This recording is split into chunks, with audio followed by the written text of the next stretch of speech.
Magandang araw mga boss, ang problema ni customer, bigla daw nagkaroon ng vibration sa makina tapos humina yung lamig ng aircon at nang mapansin niya, nag-overheat na pala. Bukod doon, nakaamoy din si customer na parang may nasusunog na wire. Kaya bago ako magsimula, i-check ko muna yan. Pa-start ko muna itong makina. Pero mamaya na yan.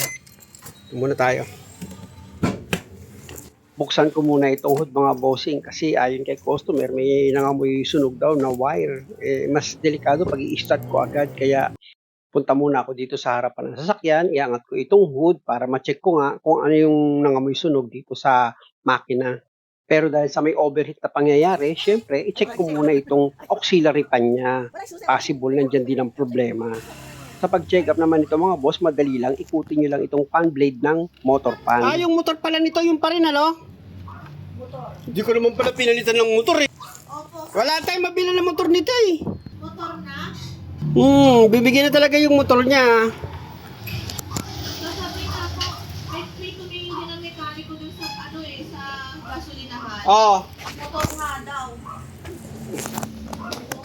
Parang hindi nga daw magana yung Ito na, nung iniikot ko itong fan blade niya, ayaw nang umikot kasi nga yung motor nag-stack up na siya. Actually mga boss, ilang buwan na rin yung lumipas. At ang ginawa ko naman kasi dito, nag-overheat din siya noon na ang bumigay naman sa kanya yung fan blade. Kaya nga ipinaalala ko dito kay customer na sa susunod na masisira pa ito, kailangan palitan na ito ng buong auxiliary fan assembly. Kasama na yung housing, yung motor, pati yung blade. Ayun ang pinaka-assembly kasi niya eh.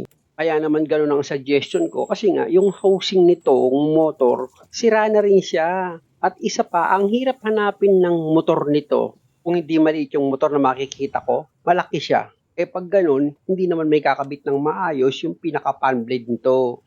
Kaya ang ginawa ko dito dahil sa okay pa naman yung motor niya, yung fan blade na lang ang pinalitan ko. Hinanapan ko ng kasukat. Tapos sinabihan ko nga si customer na bumili na lang sila ng buong assembly ng auxiliary fan. Kaya lang dahil sa naging okay naman, hindi na siya nag-overheat at ilang buwan na rin yung lumipas, naging pansamantagal. Unang-una kasi hindi rin nila maharap dahil nga sa busy sila sa trabaho. Kaya yon nagkalimutan at ito ngayon, bumigay na yung motor. Pero okay lang naman yon dahil anytime nandito lang naman ako para sa kanila. Maliliit pa kasi itong magkapatid, ako na yung mekaniko ng magulang nila. Ngayon wala na yung nanay at tatay nila kaya ako na yung umaalalay. Siyempre dapat lang, di ba? Ano ba yan? Kwento ko na yung kasaysayan. Tanggalin ko na nga itong auxiliary fan assembly. Sa pagtanggal nitong auxiliary fan assembly, mga boss, nakita nyo naman sa video, di ba? At pag hinugot nyo na itong auxiliary fan assembly, siyempre parang puzzle lang yan. At kayang-kaya nyo yan, mga boss. Siyempre itong socket wire niya dito sa motor, hugutin nyo yan. Ang problema dahil sa nag-init itong motor, nadamay pati itong connector niya at nahihirapan akong tanggalin ngayon. Kaya ang diskarte yan, after nyo may press yung pinakalock nitong connector, itulak niyo siya ng flat screw. Ganun lang naman ang style dyan mga boss. O, di ba? Kalas na siya. Tapos babaligtarin ko yan, iikutin ko itong pinaka-blade niya para malaman nyo na itong motor nga yung naging problema. Sa pagtanggal naman itong fan blade, kung makikita nyo, meron lang naman nut na number 8 na tinanggal ako dyan. Tapos pwede mo na ngayon iangat itong fan blade niya. Ayan na ngayon yung motor mga bossing. At para matanggal mo naman itong motor, gumamit ka ng flat screw o kaya naman Phillips screw, tanggalin mo yung tatlong screw na nakalagay nga dito sa motor niya nang sa ganon, mai-disconnect mo yan dito sa housing. Huwag kayong mag-alala mga bossing dahil kung kayo naman ang magdi-DIY ng sasakyan nyo at ganitong klase, napakadali lang naman palitan itong motor niya. Kahit pa itong buong assembly ang papalitan nyo, madali lang din. Nakita nyo naman, di ba? At ito na yung motor, mga boss, kung makikita nyo, hindi ko na siya maikot, oh. Kahit gamitan ko pa yan ng plier. Ayan, oh, tingnan nyo, talagang stack up siya. Buksan ko yan mga bossing para makita nyo itong loob. Maganda kasi yung magkaroon kayo ng idea eh. Yung iba naman kasi gusto lang makita, ano kaya itsura ng loob niyan? O, baka naman may magreklamo dyan, alam na ng lahat ng may sasakyan yan. Ganun naman yung buzzer, no? O, ayan mga boss, kung makikita nyo yung loob niya, ganyan lang. Wala naman kayong masyadong makikitang maraming pyesa yan sa loob. Kaya lang dahil nga sa nakailang overheat na ito mula nung pinalitan yung dating motor niya, ito ata nakatatlong overheat eh. Kasi nga yung unang overheat dahil nga sa bumigay yung unang auxiliary fan motor niya. Pero itong pangalawa, nasabi ko naman, nakatatlong beses ng overheat, bali lahat-lahat, nakaapat na, di ba? Kita nyo itong housing niya mga boss, oo, sira na rin nga yan. Kaya nga sabi ko kay customer, dapat assembly na talaga sa susunod, yung dapat palitan. Dahil dinidikit ko na lang yan mga boss. Kung makikita nyo nga itong housing, di ba, may mga pandikit na nakalagay. Tapos itong paglalagyan ko ng motor, lumaki na yung butas niya, kaya nilagyan ko ng washer. Para makompleto ko lang yung tatlong screw na humahawak nga dito sa motor. Ito na pala yung bagong motor na ikakabit ko. Akin naman kasi mga boss, wala namang masamang tinapay. Kung gusto nilang pagawan muna sa akin ng paraan para hindi sila mapagastos, okay lang sa akin yun. Pero hindi naman ibig sabihin lahat ng ganun na customer wala ng pera or pambili ng pyesa. Wala lang talaga silang time. Unang-una, may mga customer na kinabukasan, kailangan din nilang magamit yung sasakyan nila. Kaya kung may paraan ka namang maiisip, ginagawan ko na lang. Ayun ang point. Isa pa kaya tumatagal, may mga parts na mahirap hanapin gaya nito. Pag hindi siya available sa labas, siyempre saka ka pupunta, o di ba? Kaya iwasan natin yung magko-comment tayo ng panlalait sa isang tao kasi nga hindi natin alam yung totoong pangyayari. Tandaan natin na lahat ng masamang salita na lumalabas sa bibig natin, nagre-reflect din yan sa tunay na pagkatao natin. Bakit pa ako napunta dyan? Balik na ako dito sa ginagawa ko. Ganon din mga boss, pag ilagay nyo itong auxiliary pan assembly, dapat i-puzzle nyo lang naman yan hanggang sa maibalik nyo siya dito sa dati niyang position. FYI lang mga boss na kapag kinonect mo na itong auxiliary fan housing assembly dito sa radiator, itutusok nyo muna yan dito sa baba, tapos dito naman sa ibabaw ay nakaabang dyan na plastic clip, itutusok nyo itong housing, tapos kusa na siyang maglalak. Para mas maintindihan nyo, ilapit ko itong camera mga boss para makita nyo kung paano naglalak itong plastic clip niya dito sa housing. Ayan o, di ba nakita nyo? Pagkatusok ko, bumuka na itong pinaka-plastic clip. Kaya itong housing, hindi na yan ibitaw pa. Tapos itong connector niya dito sa motor, syempre, i-connect nyo na yan. O, di ba? Kailangan nakalapat ng maayos ha, para hindi siya magkaroon ng loose connection. At itong upper radiator hose, syempre, nilagyan ko yan ng beta gray para sigurado ako na hindi siya magkakaroon ng leak ng coolant. Tapos, i-connect ko na yan mula dito sa makina, papunta nga dito sa radiator. Tapos, gamit ka ng plier para itong clamp niya, mailagay mo na rin. Siyempre, siguraduhin yung maayos yung pagkakalapat ng clamp. Para sigurado ka pa rin, siyempre, na hindi siya magkakaroon ng leak ng coolant. At pag okay na yung pagkakalagay mo ng auxiliary fan assembly mo, pati ng upper radiator hose niya, pwede mo na ngayon ibalik sa dati niyang position itong air filter housing.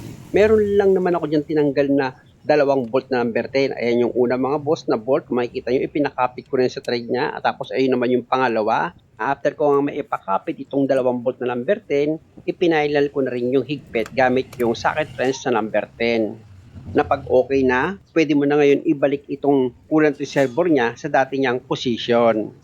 O di ba mga boss, kung ganitong klase yung sasakyan nyo at kayo ang magdi-DIY, napakadali lang naman, basic na basic. Tapos kunin mo na ngayon itong, ano ba yan?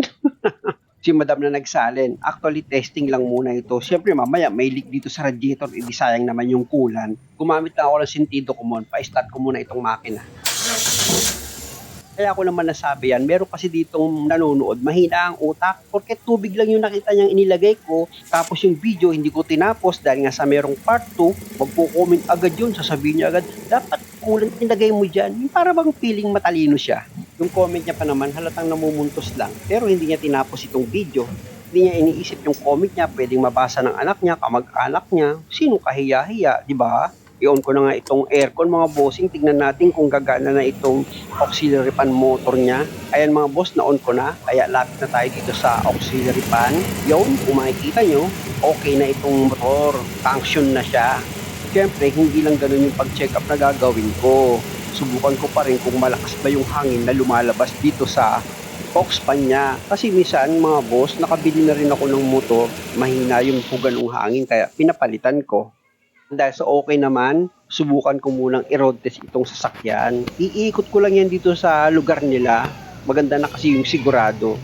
Ayan mga boss, kung makikita nyo, yung temperature niya, pati itong idle, okay naman siya. Ilabas ko muna itong sasakyan. Importante kasi para sa akin na ma-check ko itong maigi. Kasi nga, 4 na beses na itong nag-overheat. Okay lang sana kung yung overheat niya hindi umaabot sa red. Kaya ang problema, ayon kay customer, umaabot daw madalas sa red eh. Pag nag-o-overheat itong sasakyan nila at hindi pa yun, nahihirapan daw tumakbo, tapos namamatay minsan yung makina pag nag-o-overheat. Eh pag ganun, pwedeng maapektuhan na itong cylinder head gasket niya eh. Kaya chine-check ko maigi ang mga bossing. At sa pag-check up na ginawa ko, syempre unang-una yung temperature niya dapat di nagbago, normal pa rin. At higit sa lahat, itong idle niya dito sa tachometer, importante na stable. Ibig sabihin, walang singaw dito sa valvula. Kaya ako naman yan nasabi, syempre na-experience ko na pag sobrang overheat, pwede rin maapektuhan yung mga valvula niya. Dahil sa okay naman ito mga boss, balik na ako sa bahay ng customer. Ayan na mga boss, baba na ako. Tapos, hindi ko muna isi-switch off itong makina. Siyempre, oobserbahan ko pa rin yan. Tapos, tinanong ko si customer kung hanggang saan umabot yung temperature niya. Sa? Unang red. Sa unang red. Umabot sila ng red nung nag-overheat. Pero nakauwi na, uwi niya ng bahay, inuwi niya. Tumigil muna sa red. Okay na yung aircon, tignan mo. Kung normal lang, kung balik na ulit yung lamig ng aircon. Nag-overheat kasi eh. Kaya talagang apektado ang aircon yan eh. Pag nag-overheat kasi yung makina, hihina talaga yung lamig ng aircon. Patay mo aircon?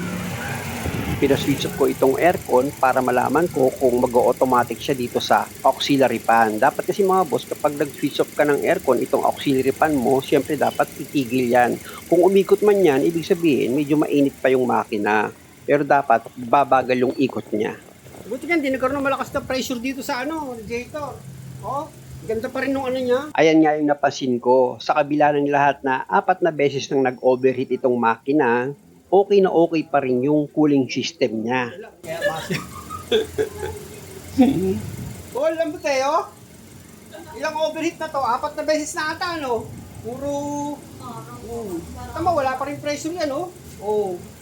Kaya lang mga boss, mahaba pa itong video. Pakiabangan na lang sa last part. Muli maraming salamat sa panonood. Sana kung okay lang sa inyo, pasubscribe naman itong channel ko. Salamat!